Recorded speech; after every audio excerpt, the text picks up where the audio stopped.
नमस्कार, मैं हूं आपके साथ अंकिता पाल। बुलेटिन की शुरुआत करते हैं। आगामी लोकसभा चुनाव को लेकर दिल्ली में बीजेपी का राष्ट्रीय अधिवेशन चल रहा है, जिसमें सीएम पुष्कर सिंह धामी संग बीजेपी के प्रदेश अध्यक्ष महेंद्र भट्ट और अन्य वरिष्ठ पदाधिकारी शामिल हुए। इस बात को लेकर पूर्व राज्य मंत्री रविंद्र जुगरान ने भी कहा कि इस अधिवेशन में बीते 10 सालों में केंद्र की मोदी सरकार ने अपने चुनावी घोषणा पत्र में किए गए वादों और साथ ही वादों को बखूबी तरीके से अंजाम दिया है, उस पर भी चर्चा हो रही है। साथ ही आगामी लोकसभा चुनाव के लिए किसी के विशेष सुझाव हो, उन पर भी संज्ञान लिया जाएगा। देखिए, लोकसभा चुनाव से ठीक पहले ये संयोग बना कि राष्ट्रीय अधिवेशन हो रहा है और राष्ट्रीय स्तर पर प्रदेशों से, हमारे यहाँ से भी चीफ मिनिस्टर, प्रदेश अध्यक्ष सब लोग गए हुए हैं। तो एक तो पिछले 5 साल का कार्यकाल जो मोदी जी की सरकार का निकला है और समग्रता में देखें तो 10 साल का कार्यकाल। इन 10 सालों में भारतीय जनता पार्टी की, केंद्र की मोदी सरकार ने अपने चुनाव घोषणा पत्र में किए गए सभी वादों को किस बखूबी तक अंजाम में पहुंचाया है, तो ये डिस्कशन, चर्चा के रूप में उस अधिवेशन में आना है। और लीडरशिप जो है वो बूथ स्तर तक अपने कार्यकर्ता को और गांव के स्तर तक आम जनता को अपनी 10 साल की जो बिल्कुल हम दो लोग थे ऐसा था। आज प्रदेश कार्यालय में आपको बता दें कि देहरादून में एआईसीसी के वॉर रूम में ट्रेनिंग हेड द्वारा वॉर रूम के चेयरमैन, आपको बता दें कि नवीन जोशी की अध्यक्षता में बैठक आयोजित की गई है। बैठक में अखिल भारतीय कांग्रेस कमेटी के war room training head Lalit Meghwanshi ने भी आगामी लोकसभा चुनावों को लेकर बूथ स्तर तक पार्टी को मजबूती और देने के लिए भी रणनीति और ढांचे पर जानकारी देते हुए प्रशिक्षण दिया है। उन्होंने ये भी कहा कि बीजेपी ने कई मुद्दों पर जनता के हितों की अनदेखी की है, हमें उस पर भी कार्य करना है और जनता के मुद्दों को उठाना है। बैठक में वॉर रूम के चेयरमैन नवीन जोशी ने भी संबोधन करते हुए कहा कि प्रदेश में चुनावों को लेकर बूथ जोड़ो भारत जोड़ो मुहिम पर सक्रियता से कार्य किया जा रहा है।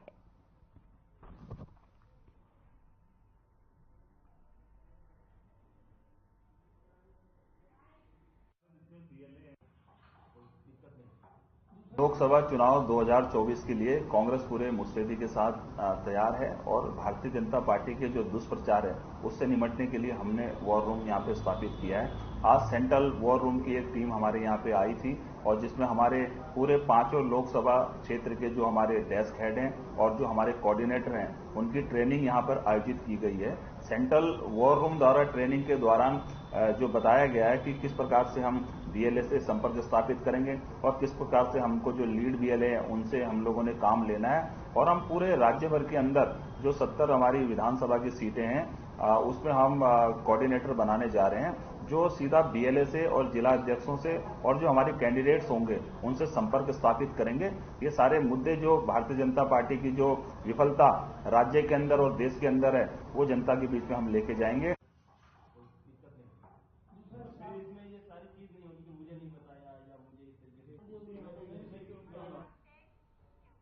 दिल्ली में कांग्रेस की स्क्रीनिंग कमेटी की बैठक हुई है, जिसमें सभी बड़े नेता शामिल हुए हैं।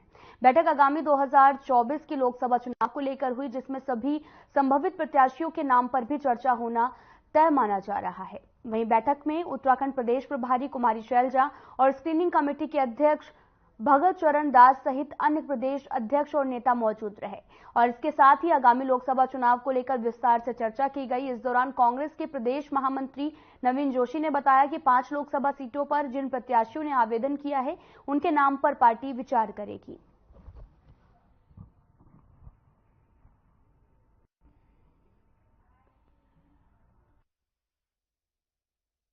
स्क्रीनिंग कमेटी की आज दिल्ली में बैठक है।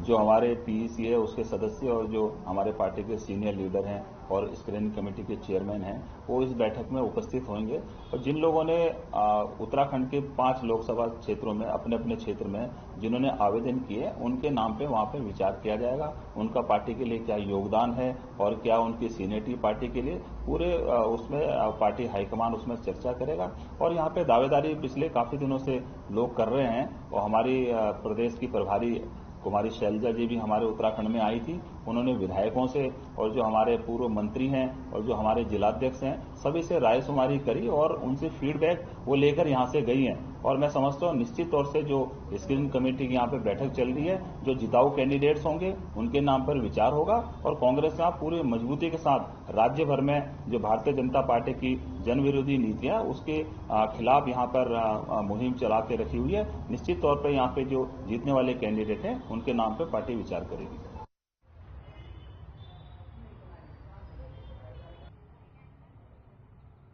अपनी मांगों को लेकर एक कार्यक्रम के तहत में भारी संख्या में आपको बता दें कि किसान काशीपुर के जसपुर रोड के टोल प्लाजा पर पहुंचे हैं।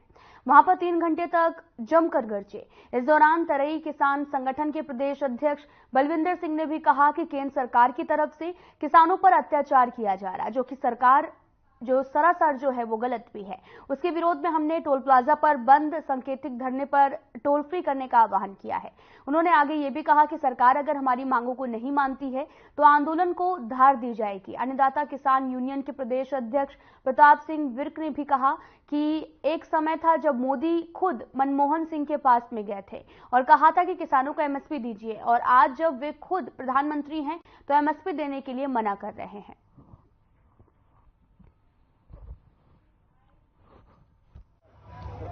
मांगे एमएसपी गारंटी कानून, स्वामीनाथन आयोग की रिपोर्ट को लागू करना, किसानों की कर्ज मुक्ति समेत लगभग 13 मांगे किसानों की थी जो केंद्र सरकार ने हमसे वादा किया था आज से 2-2.5 साल पहले।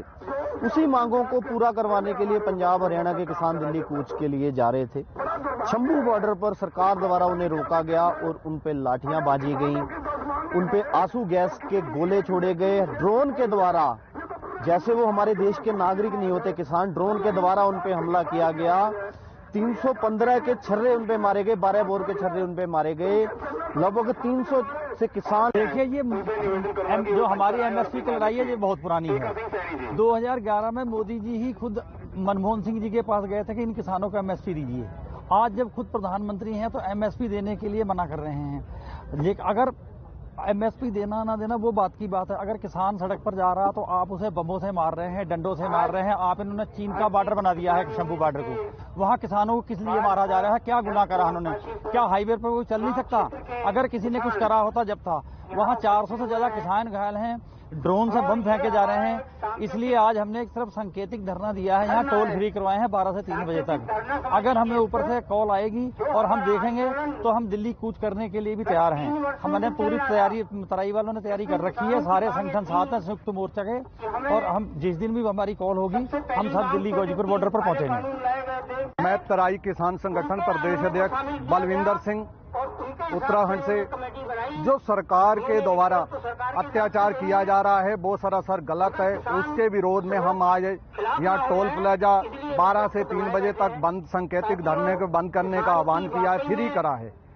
और सरकार अगर हमारी बातों को नहीं मानती, हमें एमएसपी की गारंटी नहीं देती है, जो वादे करे थे आज से 2 साल पहले सरकार ने, अगर नहीं करती है तो आज शंभू बॉर्डर पे जैसे पाकिस्तान से लोग आ रहे हों वैसे हमारे किसानों पे ड्रोन के द्वारा बम फेंके गए, बहुत ही निंदनीय है। और हमारी सरकार से यही अपील है, इतना अत्याचार ना करें, और नहीं तो यहाँ का किसान जाग चुका है। किसान दिल्ली कूच करने के लिए, पता चले पहले की से ज्यादा तादाद में हमारे किसान वहाँ पहुंचे। हमारा सरकार से यही अपील है कि हमें एमएसपी की गारंटी दी जाए, और जो लखीमपुर खीरी में नरसंहार हुआ था उन दोषियों को सजा दी जाए और उन्हें न्याय दिया जाए।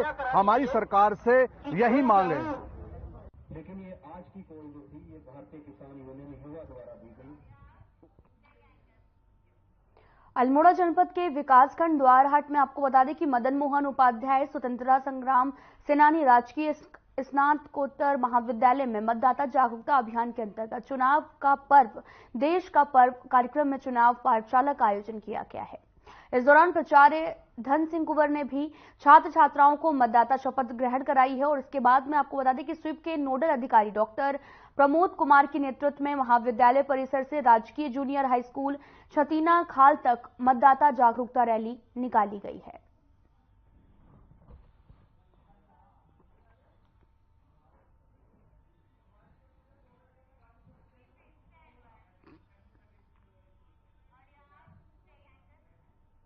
उत्तराखंड में हेली सेवाओं से जुड़ी एक अच्छी खबर सामने आई। आपको बता दें कि प्रशासन द्वारा हेलीपैड में हवाई यात्रा सुचारू हेतु आवश्यक सभी व्यवस्थाओं को चाक चौबंद कर दिया गया है। हल्द्वानी से पिथौरागढ़, मुनस्यारी और चंपावत के लिए भी 22 फरवरी से हेली सेवा शुरू कर दी गई है। और आपको बता दें कि 22 तारीख से हेली सेवा जो है वो शुरू हो जाएगी। और एसडीएम हल्द्वानी ने भी बताया कि हेली सेवा का ट्रायल सफल होने पर डीजीसीए की अनुमति के बाद में ये सेवा 22 फरवरी से प्रारंभ कर दी जाएगी। उन्होंने ये भी बताया कि 19 जनवरी को गोलापार हेलीपैड से हेली सेवा हेतु ट्रायल भी किया गया था। और इससे पहले नागरिक उड्डयन महानिदेशालय डीजीसीए ने भी प्रशासन द्वारा कुछ अतिरिक्त कार्य करने के निर्देश दिए थे।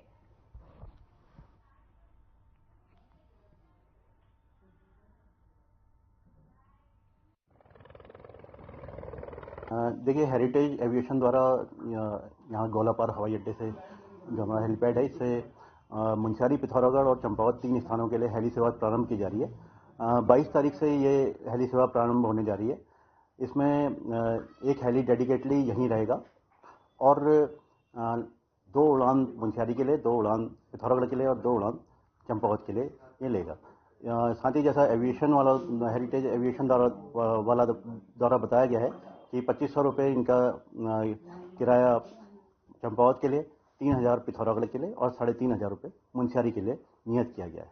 कौन कौन से दिन कहाँ के लिए निश्चित किए गए? देखिए, दैनिक रूप से इसमें चलाने का योजना हेरिटेज द्वारा तैयार की गई है और इसकी जो टाइमिंग्स रखी गई है वो सुबह 7:45 से लेकर 4:30 के मध्य में रखी गई है और हर स्टेशन पे 2-2 उड़ान इसमें भरी गई। फिलहाल यहाँ रुकते हैं एक छोटे से ब्रेक के लिए।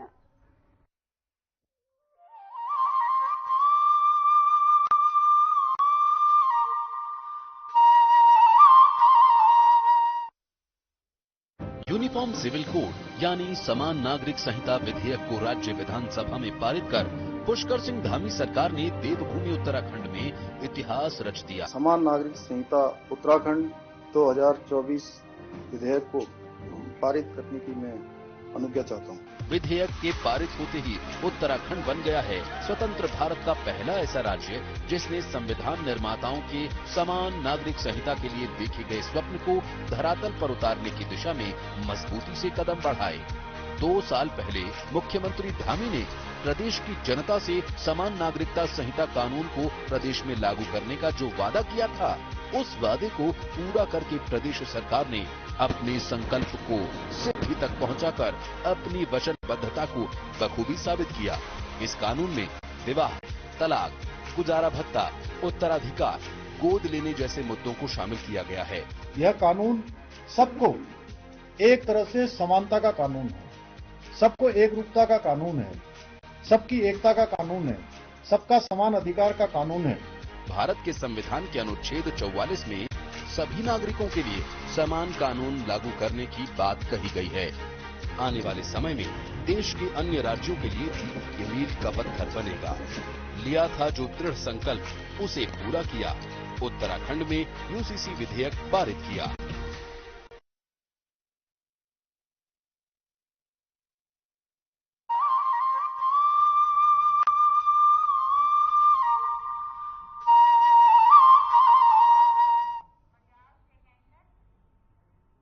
ब्रेक के बाद स्वागत है आप सभी का। रुक करते हैं खबरों की तरफ। हल्द्वानी में हुई हिंसा के आरोपियों को पुलिस लगातार गिरफ्तार कर रही है और इसी के तहत में अब तक पुलिस ने 14 आरोपियों को भी गिरफ्तार किया है, जिसमें से पुलिस द्वारा 3 वांटेड जो आरोपी हैं वो भी शामिल हैं। एसएसपी नैनीताल प्रहलाद नारायण मीणा ने भी जानकारी देते हुए बताया कि बनभूलपुरा थाना क्षेत्र में हुई हिंसा के सभी 14 आरोपी हैं, जिन्होंने पुलिस की गाड़ी को आग लगाने और बम फेंकने का काम किया है। उपद्रवियों के पास से कई और पेट्रोल बम और साथ ही हिंसा के दौरान पीएससी से भी लूटी गई कार्बन मैगजीन भी बरामद की गई है। और अब तक हल्द्वानी हिंसा में 58 उपद्रवियों की गिरफ्तारी की कार्रवाई भी की गई है, जबकि कई को हिरासत पर लेकर पूछताछ भी लगातार जारी है।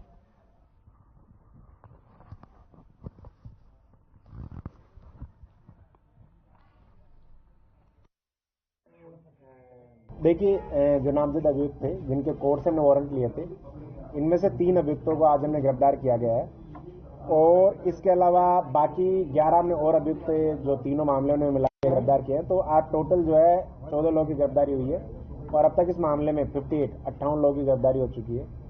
आज हमने गिरफ्तारियां की है, इसमें एक अभियुक्त जो है उसके कब्जे से हमने जो पीएससी की हमारी सरकारी मैगजीन गायब हुई थी पिस्टल की, वो हमने बरामद की है। साथ ही जो मुखानी थाने की जो गाड़ी थी उस पर आग लगाने वाले जो अभियुक्त थे उनके कब्जे से हमने कुछ जिंदा पेट्रोल बम भी बरामद किए हैं और साथ ही इनमें से जो 2 अभियुक्त हैं उनकी गिरफ्तारी की गई है जिनके द्वारा पेट्रोल बम बनाए गए और जो उपद्रवी उनको पेट्रोल बम दिए गए।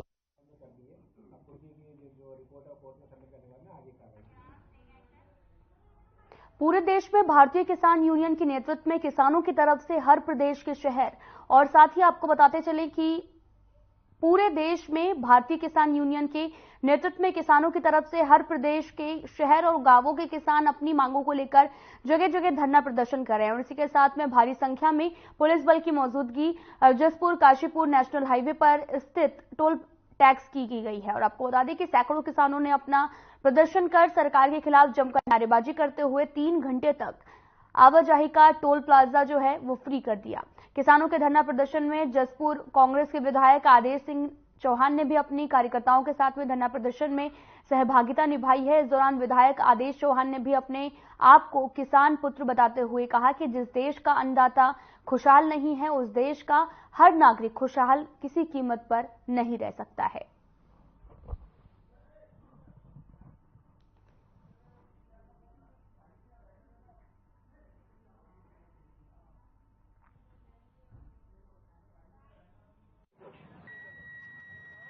किसान पूरे देश के लिए लड़ रहे हैं एमएसपी के लिए, उनके समर्थन में ये आज अपना विरोध दर्ज करवाया हमने टोल फ्री कर 12 से 3 बजे तक की हमारी कॉल है टोल फ्री की पूरे जिले भर की।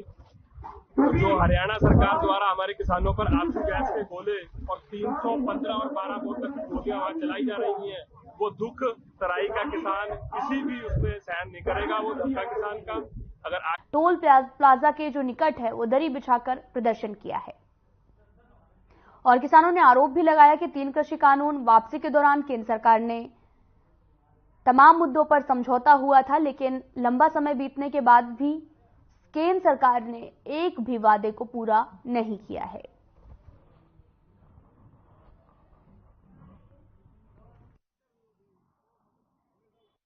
देखिए, एमएसपी गारंटी कानून और अन्य मांगों को लेकर पंजाब से किसान संगठन दिल्ली आके अपनी बात रखना चाहते थे सरकार के सामने, लेकिन उनको हरियाणा बॉर्डर के ऊपर रोक दिया गया और उसके बाद उनके ऊपर रोका ही नहीं गया।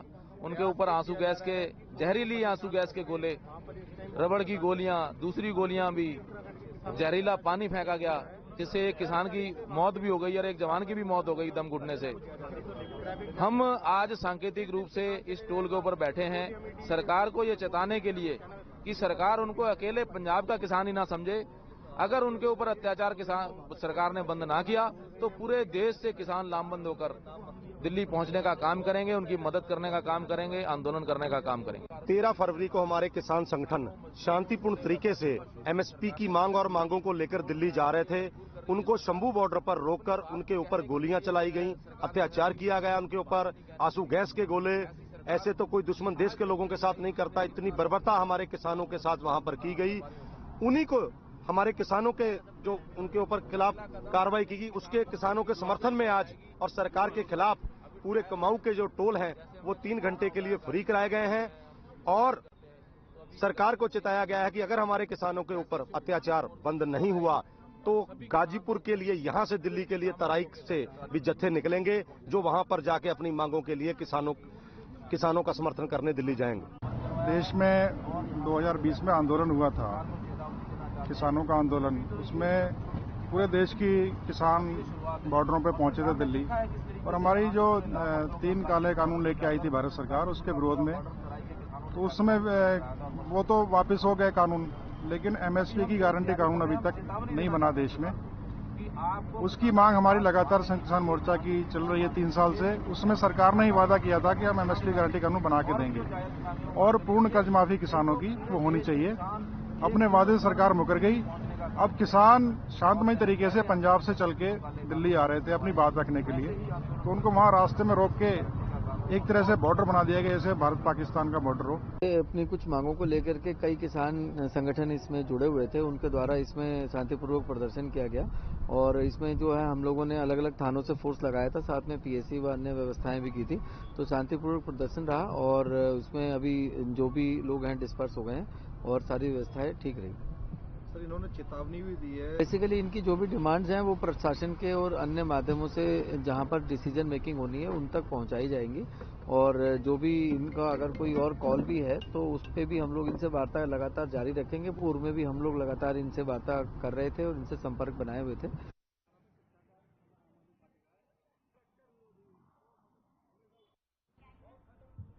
देहरादून के घंटाघर और परेड ग्राउंड क्षेत्र में जाम की समस्या से निजात दिलाने के लिए परिवहन विभाग ने एक नया तरीका निकाला है और इसके तहत में अब परेड ग्राउंड और घंटाघर के आसपास केवल वही यात्री वाहन संचालित होंगे।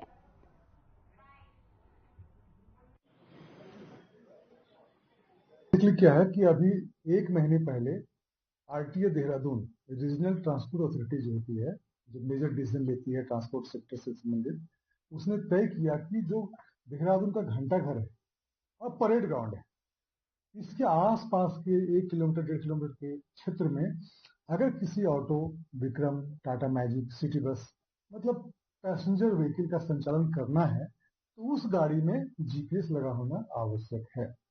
जैसे कोई भी गाड़ी, जैसे मैंने बताया ऑटो, बस, विक्रम, सिटी बस, अगर हाँ मैं सिर्फ एक थोड़ा सा क्लियर कर दूं, अगर ये सहारनपुर चौक से घंटाघर तरफ आएगी, बिंदाल से घंटाघर की तरफ जाएगी, आरा घर से घंटाघर तरफ आएगी।